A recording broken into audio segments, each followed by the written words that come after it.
حضرت عمر کا مرتبہ اور مقام یہ ہے کہ نبی کریم علیہ السلام نے فرمایا کہ جبریل امین 950 سال میرے عمر کی شان بیان کریں تو عمر کی شان ختم نہیں ہوتی۔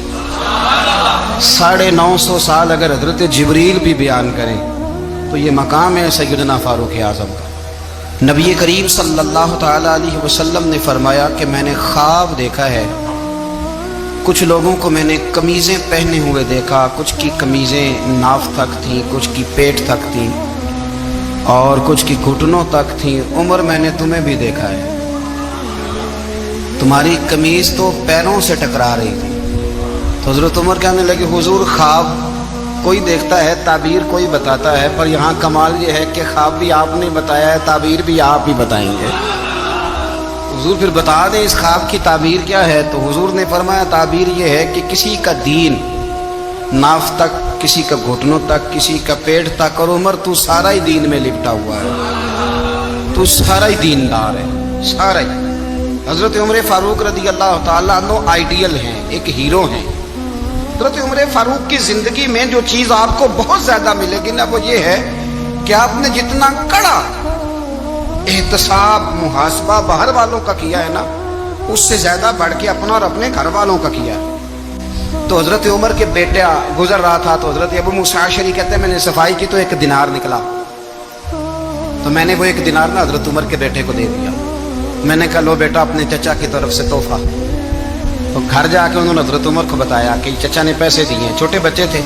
حضرت عمر نے حضرت ابو موسیٰ اشعری کو بلا لیا اور بلا کے فرمانے لگے میں تو تمہیں اپنا دوست جانتا تھا اور تم نے میری اولاد کو ہی دنیا دار بنانا شروع کر دیا، میرے بچوں کو ہی تم نے دنیا دار پیسوں پہ لگانا شروع کر دیا، میں تو تمہیں یار سمجھتا تھا۔ فرمایا تمہیں چاہیے تھا میرے بیٹے کو نصیحت کرتے کہ بیٹا پیسوں سے رب راضی نہیں ہوتا، اس کی رضا والے کام کیے جائیں تو رب راضی ہوتا ہے۔ اور فرمایا تمہیں کوئی اور گھر نہیں ملا تھا تباہ کرنے کے لیے، میرا ہی گھر ملا تھا، اٹھاؤ اپنا دینار اور خبردار آج کے بعد میرے بچوں کے ساتھ یہ والی نیکی نہ کرنا۔ اور ہمارا کیا سٹیٹس ہے؟ دوستی ہے یہ اس سے جو تحفے زیادہ دے گا، جو بچوں کو خراب کرنے میں مدد زیادہ کرے اس کے ساتھ گرانا۔ حضرت عمر نے گھر پہ اور سب سے بڑھ کر اپنی ذات پہ توجہ کی۔ حضرت ابو مالک رضی اللہ تعالیٰ عنہ کہتے ہیں میں عمر کے پیچھے پیچھے ایک باغ میں گیا، اکثر اس باغ میں جایا کرتے تھے، اور عمر جا کے نا تو درخت کے نیچے بیٹھ گئے اور فرمانے لگے او امیر المومنین اللہ سے ڈر جا، ورنہ جس رب نے حکومت دی ہے وہ عذاب بھی بڑھا دے گا، ڈر جا رب سے۔ کبھی ساری زندگی حضرت عمر نے اپنا کوئی تعارف نہیں کرایا، کبھی نہیں۔ ایک بندے نے آپ کے سامنے تعریف کر دی آپ کی تو فرمانے لگے تو خود بھی ہلاک ہوا اور مجھے بھی ہلاک کر دیے، کیا ضرورت پڑی ہے میری تعریفیں کرنے کی؟ اتنی دیر میری تعریف میں لگائی، اللہ کا ذکر کرتا رب تجھے ثواب دیتا، حضور پہ درود پڑھتا تو رب تیرے اوپر رحمتیں نازل کرتا، کس چکر میں؟ آج جتنا اچھی کوئی خوشامد کرے اتنی اچھی وزارت ملتی ہے، جتنی اچھی اس کو جو ہے وہ چاپلوسی کرنی آیا درجہ بھی اسے اتنا ہی اچھا ملتا ہے۔ حضرت عمر فاروق رضی اللہ تعالیٰ عنہ آپ کے بیٹے کہتے ہیں، صاحب فتوح الشام نے لکھا ہے، آپ کے صاحبزادے کہتے ہیں میں نکلا تو میرے ابا جی نا اپنی پشت پر مشکیزہ رکھ کے کنویں سے پانی بھر کے آ رہے، میں دوڑ کے آگے گیا، میں نے کہا ابا جی مجھے دے دے۔ فرمانے لگے بیٹا تیرا کیا خیال ہے، کوئی اور نہیں تھا مشکیزہ بھر کے لانے کے لیے، تیرا کیا خیال ہے؟ کہا ابا جی بڑے لوگ تھے پر آپ کیوں اٹھا رہے ہیں؟ فرمانے لگے نفس نا ذرا میرا بڑا ہو گیا تھا، اسے ذرا ذلیل کر رہا ہوں، ذرا اپنا محاسبہ کر رہا ہوں، یہ مجھے کہہ رہا تھا تو بڑی چیز ہے، تو میں نا ابھی مشکیزہ گھر رکھ کے آؤں گا، پھر تیری ماں نے مجھے کہا ہے کہ گھر میں لکڑیاں کوئی نہیں جلانے کی، پھر میں جنگل سے لکڑیاں کاٹ کے لاؤں گا، امیر المومنین بن کے نا تو میرا نفس تھوڑا بڑا ہو گیا۔ اب یقین کریں ہمارا آزما خراب ہو جاتا ہے جب تک ہمارا تعارف صحیح نہ ہو، ہمارا تعارف ٹھیک نہ ہو، میں یہ ہوتا ہوں میں وہ ہوتا ہوں، چھوڑ مٹی دیں تے مٹی رہنا ہی، مٹی دیں تے مٹی رہنا ہی، ایویں کادی بلے بلے اج مٹی دے اتے بندیا تے کل مٹی دے تھلے، مٹی دیں تے مٹی رہنا ہی، کادی بلے، مجھے پوچھ لو مجھے جان لو میرا نام لے لو، میں بھی آیا ہوں، میں بھی ہوتا ہوں، میرا بھی یہ تذکرہ ہے۔ جس کو اپنا تعارف کرانا پڑ گیا اس سے بھی زیادہ کمزور کوئی ہے؟ فوٹو میں دکھاتا پھرتا ہے فلانے کے ساتھ فوٹو فلانے، تو کمزور بندہ یہ کام کرتا۔ حضرت عمر فاروق اللہ اکبر، حضرت عمر جیسا بندہ 24 لاکھ مربع میل کا حکمران اور شاہ روم کو خط لکھ کے کہتا ہے میں منت نہیں کرتا میں حکم دیتا ہوں، اتنا تگڑا بندہ जंग कादसिया के लिए हजरत साद बिन नबी वकास को भेजा, फतुह शाम पढ़ के देखें। हजरत उमर बड़े परेशान हैं, इतने दिन हो गए कोई रिपोर्ट ही नहीं आई। अब तो मोबाइल है ना, तो एक एक मिनट की रिपोर्ट लें आप, बल्कि आप एक एक मिनट की फोटो लें आप, रिपोर्ट तो दूर रह गई। हजरत उमर फारूक रदी अल्लाह तआला अन्हु बड़े परेशान है कि कादसिया में हजरत साद बिन नबी वकास के साथ लोग जिहाद करने गए, रिपोर्ट कोई नहीं आ रही। इतने परेशान थे कि बाहर निकल के ना उस रास्ते पे बैठ जाते जो रास्ता कादसिया की तरफ से आता था। जो भी आता जाता पूछते जंग के क्या हालात है। उधर जब अल्लाह ने फतह दे दी ना, तो हजरत साद बिन नबी वकास रदी अल्लाह तआला अन्हु ने ना एक कासिद को खत दे के भेजा, कहने लगे उमर के पास जाओ, उन्हें इत्तला दो कि अल्हम्दुलिल्लाह अल्लाह ने इस्लाम को फतह अता कर दी। ये हजरत उमर को जाके देना। वो बड़े परेशान हो गए। वो जो उस जमाने में इस तरह होता था कि कई दूर दूर से सहाबा जो दूसरे शहरों के मुल्कों के रहने वाले होते थे, वो भी आकर शामिल हो जाते थे जिहाद में। कोई एक दफा मदीने आया, कोई 2 दफा आया, फिर अपने अपने इलाकों में। बहुत सारे लोगों ने ज्यादा दफा हजरत उमर को देखा भी नहीं था। वो जो कासिद खत लेके आया था ना, उसने एक आध दफा देखा था, हजरत उमर बूढ़े हो गए, वो पहचानता नहीं था।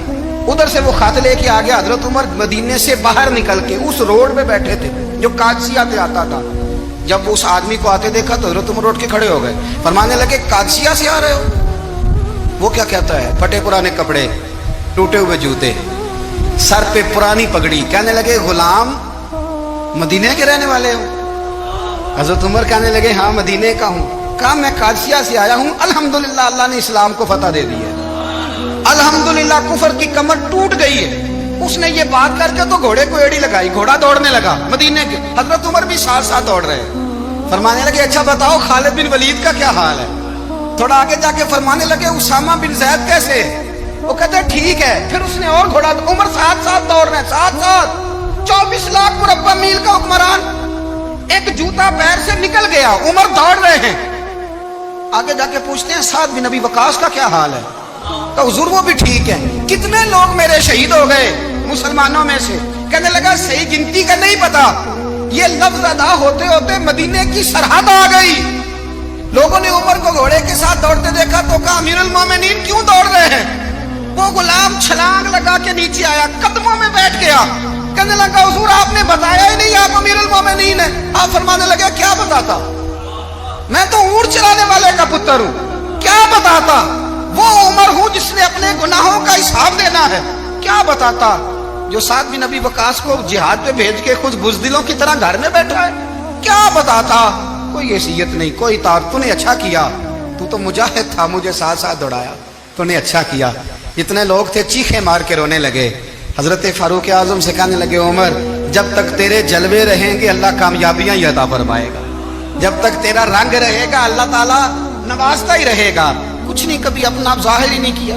बहुत बड़े थे, बहुत बड़े थे हजरत उमर, बड़े थे। हजरत अबू राफे गुलाम थे, कुरान पाक बड़ा सोना पढ़ते थे। हजरत उमर जब भी उन्हें मिलते कहते अबू राफे तो उमर से अच्छा है, कुरान बड़ा शानदार पढ़ता है। तो वो कहते हुजूर अगर मैं कुरान सही पढ़ता हूँ तो आपको कुरान की तशरीह ज्यादा सही आती है, आप भी तो मुझसे अफजल हैं। तो आप फरमाते नहीं फिर भी तो मुझसे अफजल है। क्यों? इसलिए कि तू अपने आका की नौकरी भी ठीक करता है और रब की इबादत भी ठीक करता है, और मुझे खाली सिर्फ इबादत करनी होती है वो भी ठीक नहीं कर पाता। सारी जिंदगी अपना मुहासबा, सारी जिंदगी अपने गिरेबान में देखा, सारी जिंदगी अपने आप को परखा, अपने आप को टटोला। 62 साल उम्र बीत गई। हजरत हुज़ाफा बिन यमान एक सहाबी थे, मेरे नबी करीम अलैहिस्सलाम ना उनसे राज की बातें करते थे। हर बंदे का आजमा ठीक नहीं होता, सबसे राज की बात नहीं करनी चाहिए। हजरत हुज़ाफा बिन यमान कहते हैं हुजूर राज की बातें बताते। मदीना मुनव्वरा में जो मुनाफिकीन थे उनकी लिस्ट भी नबी पाक ने हजरत हुज़ाफा बिन यमान को दी थी। जब कोई मशकूक आदमी मर जाता ना तो सहाबा कहते हम देखते अगर हजरत हुज़ाफा ने जनाजा पढ़ा तो हम भी जनाजा पढ़ लेते। नबी पाक ने भी कुछ जनाजे नहीं पढ़े, तिरमिजी में है, फरमाया उस्मान से जो बुग़्ज़ रखे उसका जनाजा नहीं पढ़ेंगे। हजरत हुज़ाफा बिन यमान अगर जनाजा पढ़ते तो लोग पढ़ते, वो ना पढ़ते तो लोग जनाजा ना पढ़ते। हजरत हुज़ाफा बिन यमान कहते हैं जनाब उमर फारूक की खिलाफत के आखिरी अय्याम थे, कुछ दिनों के बाद वो शहीद हो गए। फरमाते आधी रात का वक्त था, मैं घर में सोया था बड़ा बेफिक्र, अचानक मेरे दरवाजे पे दस्तक हुई, मैं घबरा के उठा, इतनी रात को कौन आया? कहते कुर्बान जाऊं, दरवाजे पे गया तो अमीरुल मोमिनीन फारूक आजम दरवाजे पे। मैंने कहा उमर कोई हुक्म था तो मुझे बुला लेते। कहने लगे मैं ना अमीर बन के नहीं आया, तेरा वीर बन के आया। अमीरुल मोमिनीन की हैसियत से सरकारी काम से बुलाता तो वहां बुलाता, मुझे एक जाती काम पड़ गया। कहते मैंने उमर को घर के अंदर बुला के चारपाई पे बिठाया। मैंने कहा हुजूर मैं गरीब आदमी, मैं क्या आपके काम आ सकता हूं? तो कहते उन्होंने ना मुझे साथ बिठा लिया, फिर मेरा हाथ पकड़ लिया। कहने लगे तू उमर को जानता है? उमर झूठ नहीं बोलता। तू जानता है? उमर वादों का पक्का है। कहा हुजूर जानता हूं। कहा मैं उस वक्त आया हूं जब देख भी कोई नहीं रहा। हज़रत हुज़ैफा बिन यमान कहते हैं परेशान हो गया, हुजूर पहेलियां ना बुझवाए, मेहरबानी कर बताए किधर आए हैं।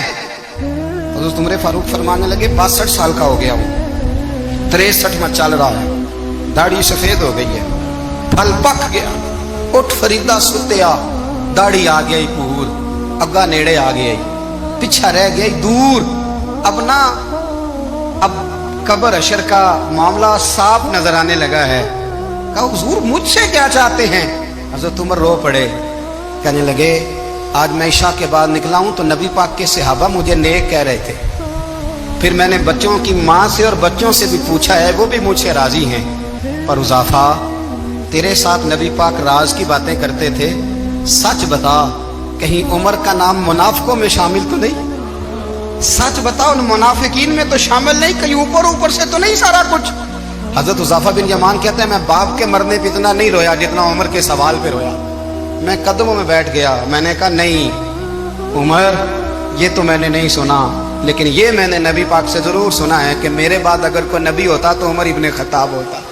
ये मैंने अपने कानों से सुना है कि उमर जिस गली से गुजरे शैतान रास्ता बदल जाता है। ये मैंने अपने कानों से सुना है कि 950 साल हजरत जिब्रील जनाब उमर की शान बयान करें तो फिर भी बयान नहीं हो सकता। ये मैंने जरूर सुना। दोस्तों सारी जिंदगी हजरत उमर ने अगर दूसरों का मुहासबा किया तो अपना और अपने बच्चों का भी कड़ा ख्याल रखा कि बच्चे दोनों कारोबार के लिए मिस्र गए। एक बहुत बड़ा काफिला गया मदीने से मिस्र तिजारत के लिए, तो ये गए तिजारत के लिए। तो हजरत अब्दुल्ला इब्ने उमर और हजरत उबैदुल्लाह इब्ने उमर, हजरत उमर के दोनों बेटे गए। जनाब उमर फारूक के बच्चे जब वहाँ पहुंचे, बच्चे हैं शहजादे हैं, वो कारोबार करने गए और वहां बताया गवर्नर साहब ने कि ये फारूक आजम के बच्चे अमीरुल मोमिनीन के।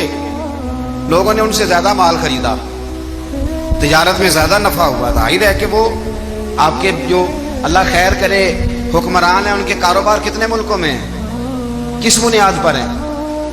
सिर्फ इस बुनियाद पर कि वो हुक्मरान रहे, उनके लिए आसान था बड़े लोगों से ताल्लुकात बनाना।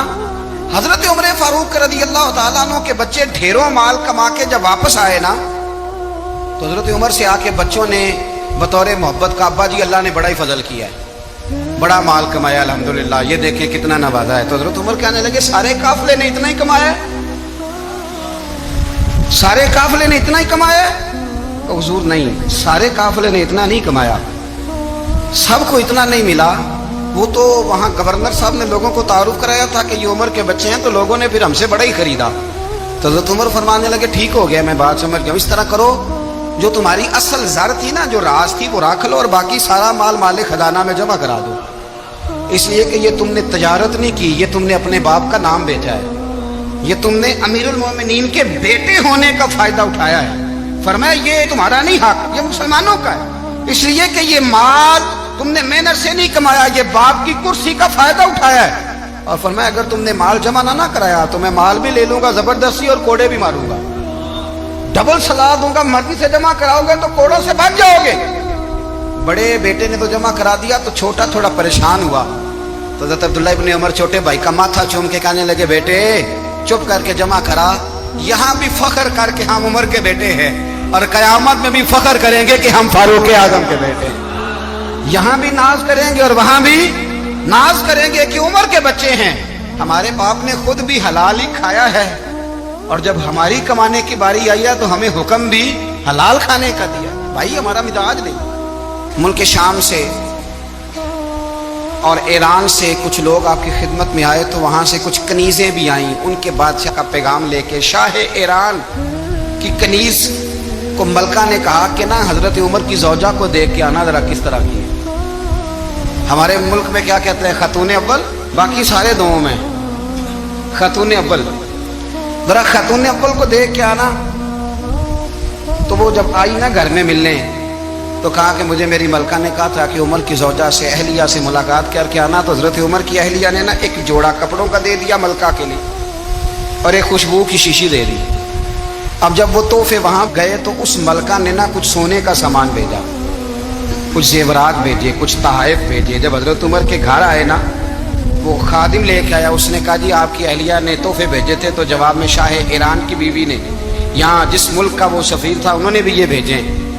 تو حضرت عمر فاروق نا وہ تحفے لے کے گھر گئے تو جا کے کہنے لگے اپنی اہلیہ سے, یہ تو کب سے تحفے تحائف بھیجنے لگ گئی ہے, یہ کب سے نظام شروع ہو گیا؟ تو کہ حضور تحفہ دینا لینا تو ٹھیک ہے, سنت ہے, محبت بڑھتی ہے, تو یہ کوئی قباحت نہیں, اور میں نے اپنی ذاتی استعمال کے لیے جو چیزیں رکھی تھی وہ میں نے دی ہیں. تو حضرت عمر فاروق رضی اللہ تعالیٰ عنہ فرمانے لگے ہم نے کسی ملک کے ساتھ اور اس کے بادشاہ کے ساتھ ذاتی تعلق نہیں بنانا, تعلق جو بھی بنے گا رسول اللہ کے دین کی برکت سے بنے گا. ذاتی رشتے نہیں ہم نے قائم کرنے. ذاتی آپ کے ملک کی جو ایئر لائن جس کا ہر سال خسارے کا ڈنڈورا پیٹا جاتا ہے نا, وہ ہمارے بادشاہ صاحب اور صدر صاحب اگر غیر ملکیوں کو گھوڑا کبھی بھیجنا ہو نا, گھوڑا, تو پورا ایک جہاز گھوڑا لے کے تحفے میں جاتا ہے, پورا جہاز. غریب قوم کا یہ سرمایہ, اور قوم بڑی بادشاہ ہے, لائنوں میں لگ کے ووٹ دیتی ہے. دو کام ہمیشہ لائن میں لگ کے کرنے, ایک بل لائن میں لگ کے جمع کرانا ہے اور ایک ووٹ لائن میں لگ کے, تاکہ پھر پورے 5 سال لائن میں ہی لگے رہیں. مرضی سے آپ ووٹ دینا, پر جو بات درست ہے اس کو سنو. حضرت عمر فاروق رضی اللہ تعالیٰ عنہ نے اپنی اہلیہ سے پوچھا کتنے کا تھا وہ تیرا جوڑا اور خوشبو کی شیشی؟ انہوں نے کہا 3 دینار کی. فرمایا یہ 3 دینار تیرے, اور باقی جو تحفے آئے ہیں وہ تو خود کہہ, چونکہ اس نے تیرے نام بھیجے ہیں, تو کہہ کہ میں مال غنیمت میں دیتی ہوں, تو کہہ میں مسلمانوں کو کہہ. تو زوجہ ہنس پڑی, کہنے لگی میں نہ بھی کہوں تو مجھے کہنا تو پڑے گا ہی, کہنا تو میں نے ہے ہی, کیونکہ سامنے عمر فاروق ہیں, لہذا فرمایا کہہ دیتی ہوں میں نے دیا خزانے کو. حضرت عمر نے جمع کرا لیا. میں یہ کیا بات ہے, میرے گھر والے جو مرضی کریں, ان کا معیار زندگی جس طرح کا مرضی ہو,